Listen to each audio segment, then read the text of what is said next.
On this episode of AV Week, we take a look back at the biggest, best stories of 2021. What in the world shook the world of AV, and how did it impact you? All that and more next on AV Week. The network for the AV industry.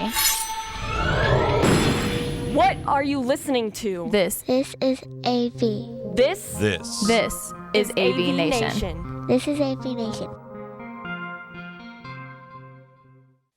This is AV Week, episode 540, recorded Friday, December 24th, 2021. The best of 2021.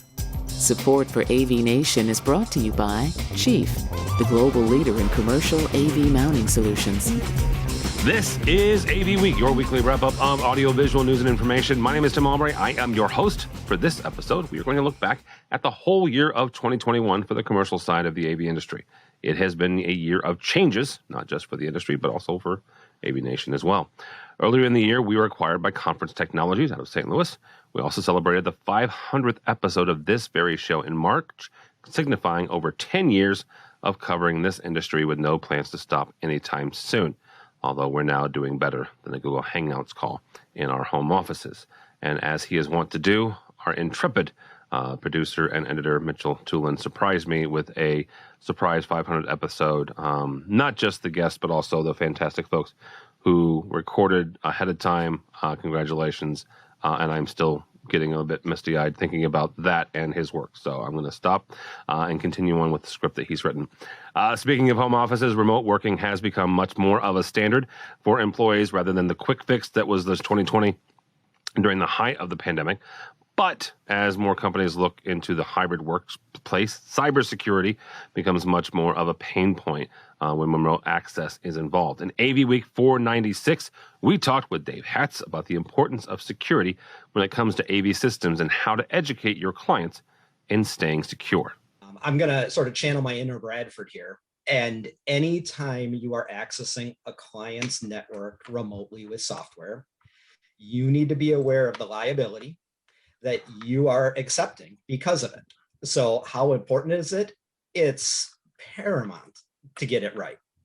It really comes down to making sure you have a strategy for how you are going to remotely access your clients' networks or your vendors or whomever. If I look at it, there's really four areas that I start with, and this isn't the end, but I start with. And the first is upfront. You must have a discussion with your customer about the fact that you are going to be remote accessing a portion of their network through whatever, whether it's software-based like a TeamViewer, whether it's you're going to be accessing equipment directly. You need to be upfront with your customer, and you need to have that discussion about how that is going to be executed. Many customers have their own policies that dictate the only acceptable manners, and you sure better align with those. And if they don't have those hard restrictions, then that's where it opens the opportunity for you to come in with your defined strategy and to share it. So second then is having multiple layers of authentication. There's many ways to implement this, but really at the minimum, you need to make sure that your users and the equipment or systems that you're accessing have strong credentials, have multi-factor authentication, and are protected from someone just, capturing a single password and getting access. I look at it just in my own personal life even. I only probably know one or two of my passwords, frankly. Everything else that I access is in a password vault that I have the ability to access when I need it to pull out the encrypted 26 whatever character random generated password.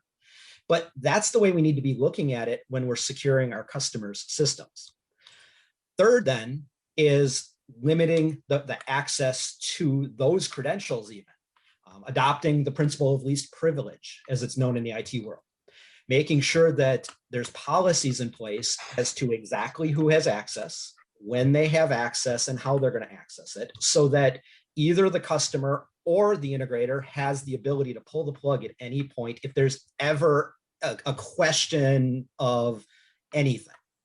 And then fourth is the audit trail, that you really need to find a strategy where you can audit every action that you and your employees are taking. So again, if an incident like this ever occurs, you have clear documentation, exactly what happened, by whom, by where. There's some tools out there that go as far as video recording every session where a user accesses a computer, and every move of the mouse is recorded.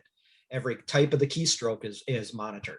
And there's a lot of value to that. Now, that comes with a cost and complexity, certainly, but there's a lot of value to considering something like that, depending on where your needs are. But at the end of the day, we hear about these worst case scenarios, the Home Depot and the Targets of the past. You hear about things like this. What we don't hear about is how frequently smaller access breaches occur. And every one of those poses liability to an integrator, to a manufacturer. And I would probably be safe to say that very few of the people listening to this, this podcast even, have the ability or the authority to take on the responsibility of saying, sure, I am consciously making the decision to not securely connect in here. If something goes wrong, it will be okay. No, it won't be okay.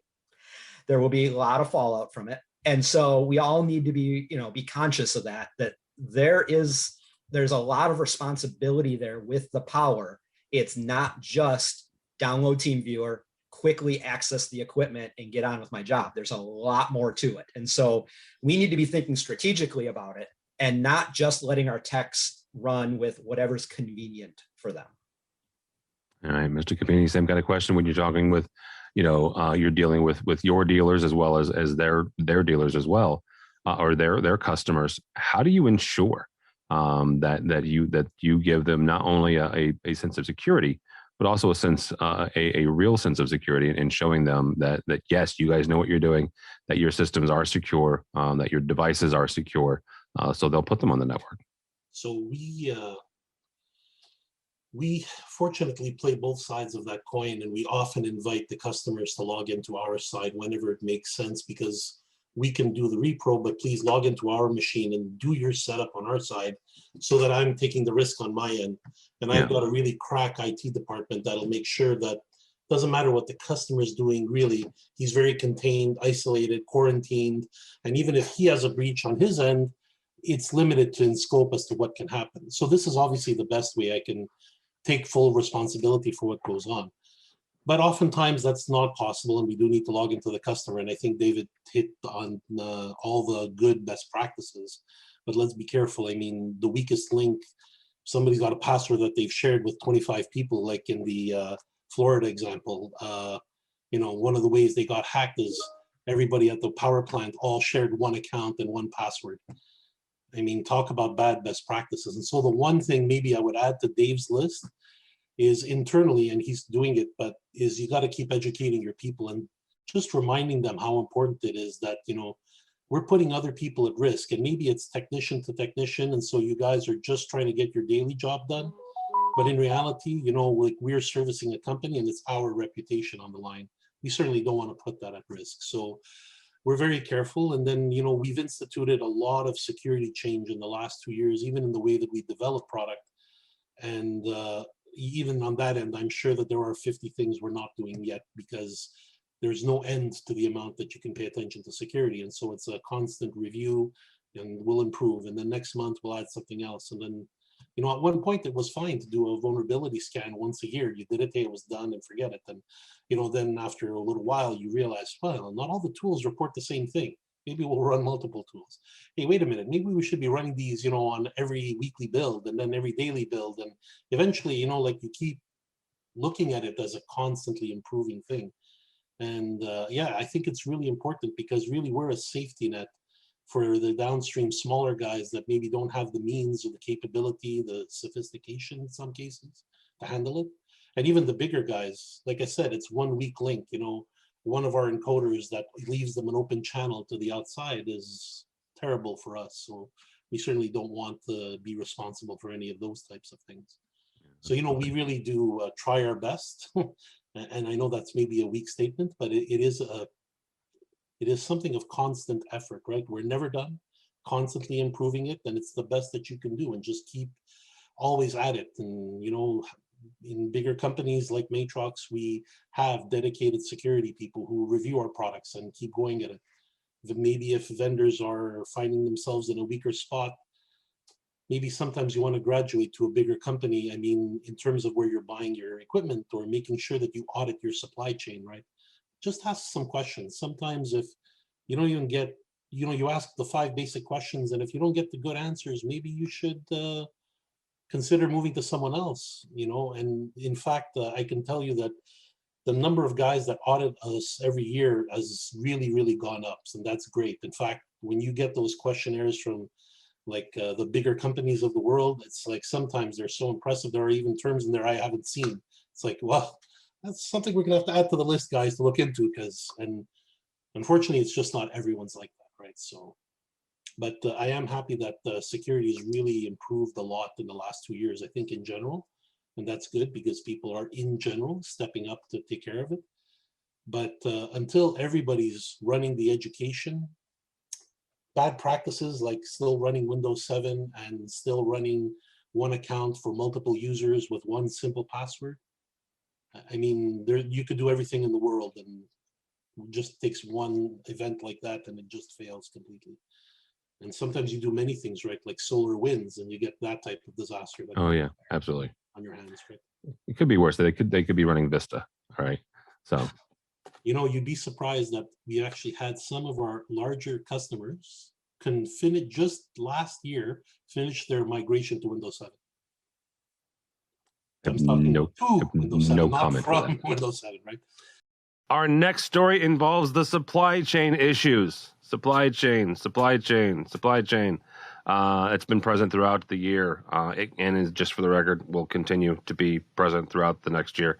It comes from a variety of factors, such as the lack of workers in the midst of pandemics, the semiconductor shortage caused by droughts in Taiwan, and the blockage of the Suez Canal in March. This supply chain schism has affected not just the AV industry, but nearly every vertical of business. From AVWeek 507, Bradford Ben starts us off talking about the scale of this shortage and what integrators can do in the meantime. So there's a couple things we do. And I also want to point out this isn't just pro AV. This is residential. This is every market. Automotive. I'm waiting for toothbrushes to be impacted because so many of them are Bluetooth now to make sure you brushed enough. But, it's across the board. And it's a challenge. So for me as an end user, obviously the first thing we would look at is which has the most impact. Yeah. Of if I have a room that seats 25 or a room that seats 100 and they both need one amplifier, the room that seats 100, I'm going to probably prioritize that. But obviously if the room that seats 25 is my office or the president of the company's office, they're getting that amplifier. So there's that. The other thing is, as an end user, you have to talk with your integrators, and depending on the size of the project, you have to talk with your supplier and manufacturers to let them know what's coming down the pipeline. We went through this with the reduction of hazardous substances, or RoHS, years ago. And it's a pain. There's no other way to put it. But through the active communication, you can kind of manage it. And as Corey said, it is a balancing act of who gets stuff and who doesn't. But the other thing I tell people is, the farther out the better. But also, if you can avoid it, don't design to a single product, which I know some people don't like Corey, so I'm about to give Corey and QSC some credit here by the fact they virtualized their QSC cores that is not as hardware dependent. But the same idea of, if you need a 300 watt amplifier or a 400 watt amplifier, QSC has like 20 models that'll do that. I might be exaggerating. So you define to that, not saying I need this specific model, because that gives you a better chance to get what you need. Now, obviously with speakers and DSP, sometimes it's a little more persnickety and has to be a little more precise, but it's the same kind of idea of design to have options. And it's a tough thing because loyalty is important. There are a lot of projects I couldn't have done when I was an integrator, even now as a transitioning end user to consultant, without the support of the manufacturers and the integrators. So it's all about open communication. But I'll also say, and this sounds weird, it's not unheard of to have these scheduling issues. When I was a product manager To this at extent? what? No, I'm about to tell you a story. All right. So Harman was releasing a new AVB product, and to get the AVB chips we needed was a 22-week lead time. So if you want to launch a product and then have inventory in stock and you have 22-week lead time, that becomes a huge thing. And then if you're like, oh, we can ship this to you by December 1st, you better order your products, 22 weeks before November 1st. And it becomes a juggling act. It's obviously impacting us because so many places have become just in time. They're only going to hold 5 things in stock in order because that's the better way to manage cash flow, etc. And that's kind of made this one harder than the transfer for RoHS, and also because it's hitting every manufacturer just as hard. But the big thing, sorry, go ahead, Corey. I was just going to say, and the fact that, it's been a tough year with COVID. So people want and need the business, right? So, this is just not, this is just not an ideal. I don't think there's ever an ideal time, but this just makes it even more difficult. So I want to bring up something, and all three of you feel free to chime in on this, and this is probably going to take us to where we only have 2 stories, which is fine. Does this situation warrant more localized manufacturing? And what I'm getting by that is yes, we all depend on China for chipsets, right? That's kind of what we do. And I'm not saying, we should bring manufacturing back or wherever. This is not a political statement. It's more of a supply chain question. Is it where have we gotten to the place where Bradford's right from a business standpoint, the just-in-time ordering, it makes complete sense for cash flow, and so you're not holding on to massive amounts of inventory. But that's assuming that we can get things in a timely manner. So do we think that it's going to start springing up more regionalized or localized technology manufacturing where chipsets and things of that nature are made in Europe, made in North America, South America, and in different parts of APAC? I think a couple things. I think, it's not just in time manufacturing, just in time when you need the product, et cetera. The just in time kind of fits through the food chain. So I think there's, I think we're going to see more localized, if not manufacturing, certainly inventory. And I think every company is looking at crisis management, right? And how do we put, how do we spread things around the globe so that we can avoid things like this in the future? And I would, on this communication with the end user, the the integrator and the vendor, we have to have communication, because if a project gets pushed back, which they often do, allowing the manufacturer to know that to fulfill another customer order that might be more urgent would be, would help everyone, et cetera. So being able to have, really consistent dialogue and planning. But so I see regionalized manufacturing, regionalized inventory, and for us to rethink the critical parts. Maybe we don't just order them when the install happens, but we think a little bit further, a little more long term. And I also think Corey's very right on that, but I also think there are others, not saying there are other solutions because technology is bad, but I still remember solid state amplifiers that didn't have microprocessors in them. Yes, DSP gives us a lot of stuff, gives us a lot of amplifier management, but it also means you need to have the chips to do it. And maybe there are times replacing a smart amp with a less smart amp makes sense. And sometimes that comes down to, like you said, parts availability. But I do agree, having chips manufactured in more places would definitely be helpful. especially for supply chain lead times. If you look at some of the large companies, they have a manufacturing facility in China that builds for Asia Pac Rim, a manufacturing facility in Europe that builds for EMEA, and then they have a manufacturing facility somewhere in the Western Hemisphere, whether it be North America or, US or Canada or Mexico, where they have a local facility to be able to get those parts faster, but also to ship the finished goods to people faster. So I think it's also going to be a little bit of a supply chain logistics issue. And, like you said, not trying to get political, but I do think one of the things that COVID has taught us is outsourcing as much stuff as we have to overseas has at times made a country less stable on its own. And it's not just the United States. It's India not being able to get enough vaccine, Canada not being able to get enough vaccine, all of those. So while the chip shortage is bad, it's emblematic of the overall global supply chain. One of the more interesting stories of the year was LG's OLED technology being honored with an Emmy for technology and engineering. Displays have taken off this year, especially in service of virtual sets used in such productions as The Mandalorian, which is awesome. In AV Week 497, Matt Scott talks with Chris Hope about the impact of this award for the AV industry and what it means for those outside looking in.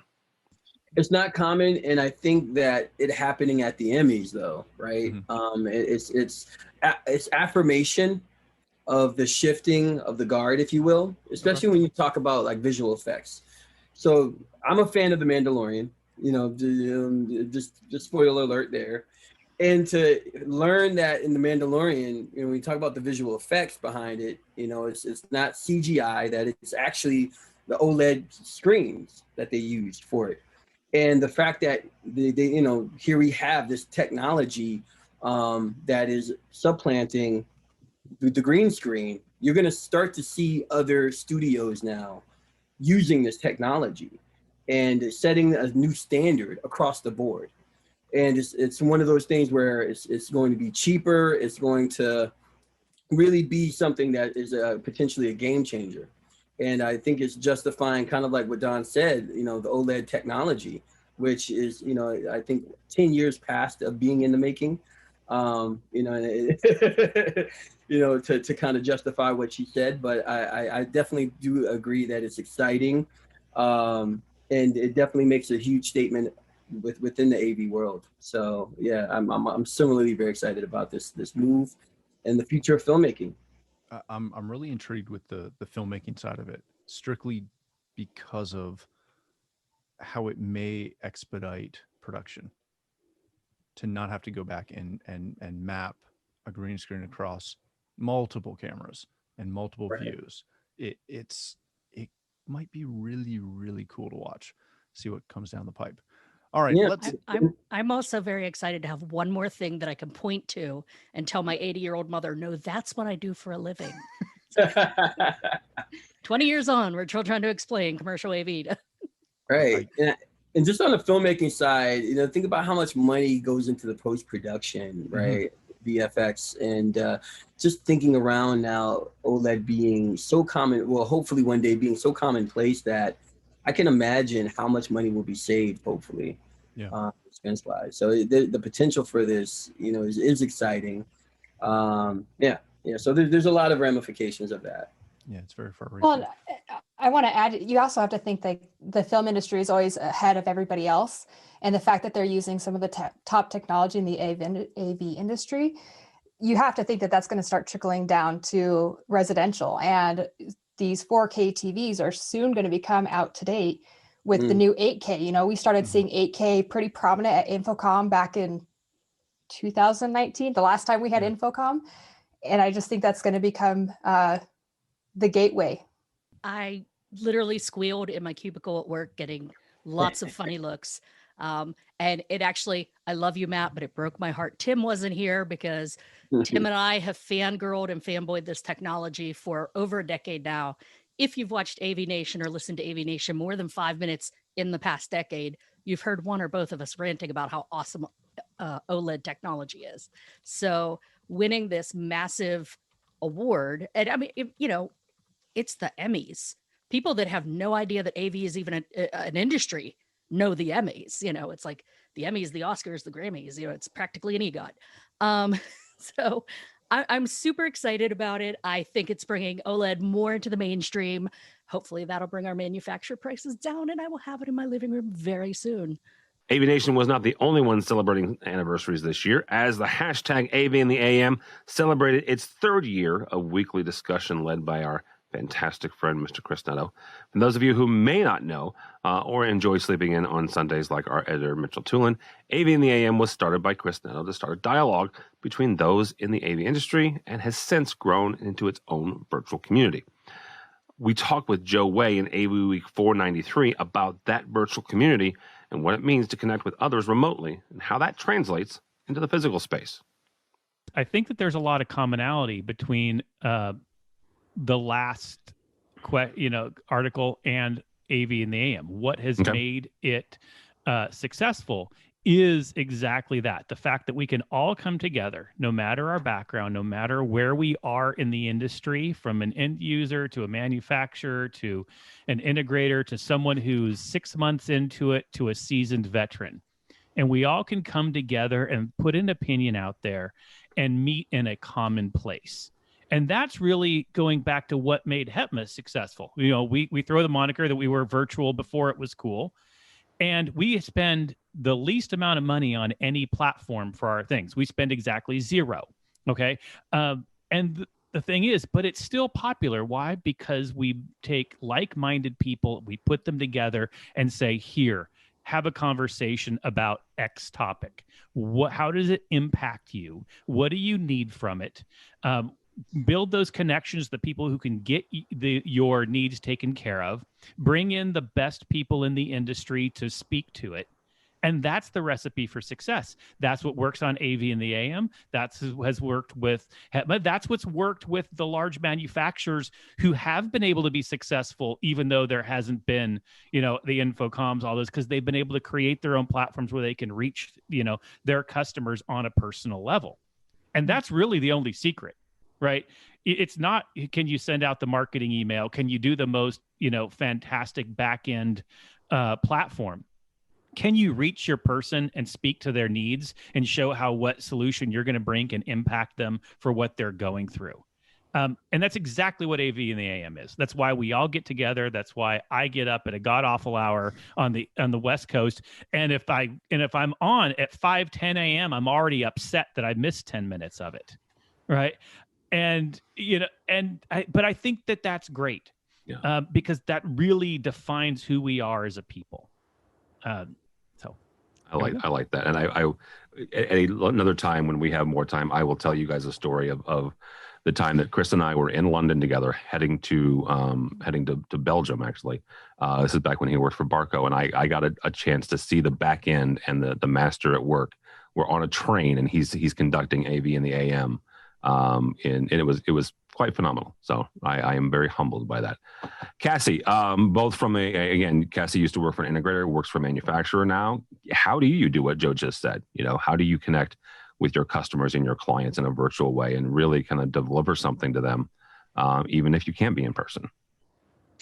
I mean, everything Joe said is, I share the same feelings about it. It's great to be able to have those types of communities and get to know people in a way that you wouldn't have that opportunity. I mean, I don't have a background up. You can see my pictures in the background and it humanizes me.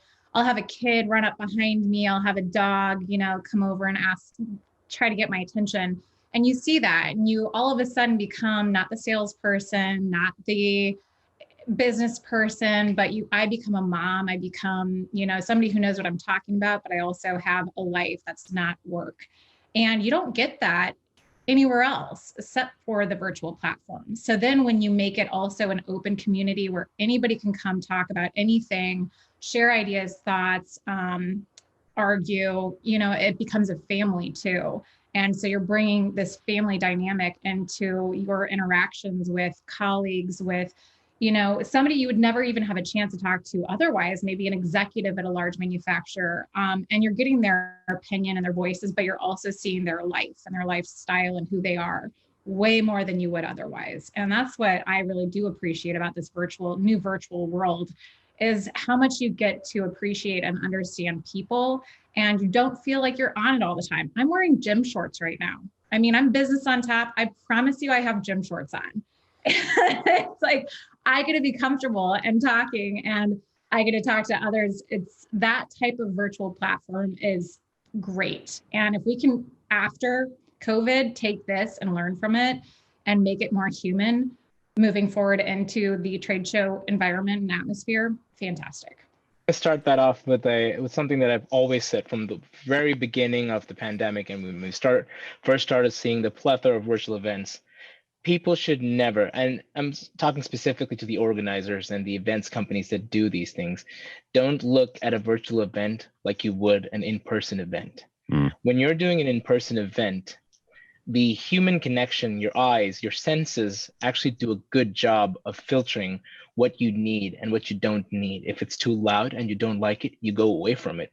If it's quiet and you like it, you go towards it. You can't do that in a virtual event. You're basically force feeding the entire event to people. In addition to the fact that this is I have 3 screens right now. So I do have my emails popping up on the side. I'm focused on the conversation, but I believe I can multitask, right?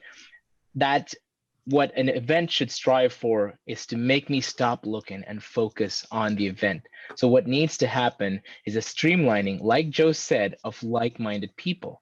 And that means to be more specific in the sense that if I'm a salesperson and I'm here for the marketing and for the product placement, put me in those streams. But if I'm an engineer and I'm not really interested in the sales part of it, put me in a tech stream. Make it as focused as you can. That's how you can build up a virtual event. Virtual communities thrive on people who can communicate with each other and just build on that. That's what AV in the AM. Well, AV in the AM, in my opinion, is a little different to that because the closest thing I can compare to AV in the AM is when I first went to India and I got to see the public transport system there, right? So if you go to a train station there's like 1 million people, right? And nobody's going to help you get on the train.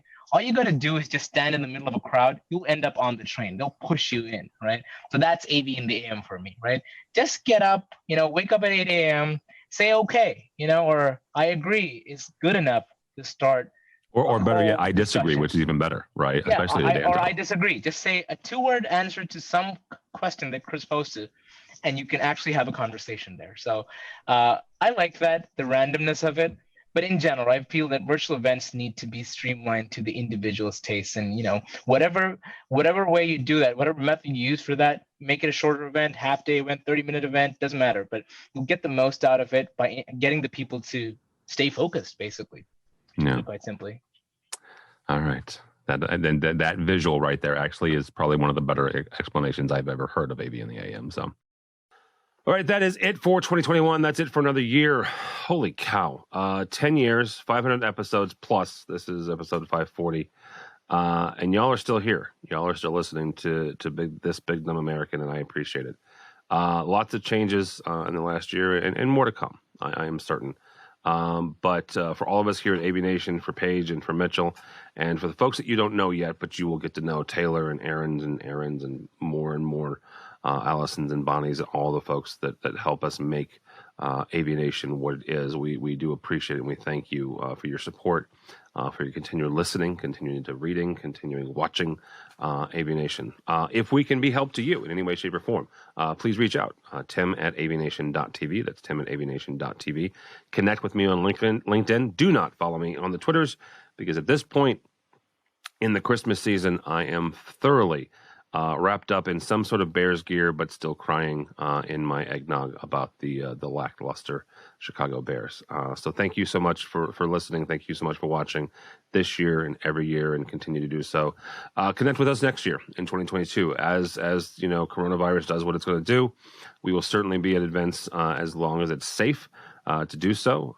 As this recording, I am planning on going to CES, Consumer Electronics Show, in Vegas. I will also be in Southern California and Barcelona for Integrated Systems Europe as we sit. So come out, join us, connect with us either online or in person. We do appreciate the time that you give us every single week. So for all of us here at AVNation, we appreciate it, and we wish you the happiest of New Year's, happy holidays, and hope you enjoy time with your family. So go by the website. Let us know what you need, avnation.tv. That's avnation.tv. You'll find AVWeek and a host of other shows. So all that and more at avnation.tv. That's avnation.tv. Thank you so much for listening. Thank you so much for watching. That's all the time we have for AV Week.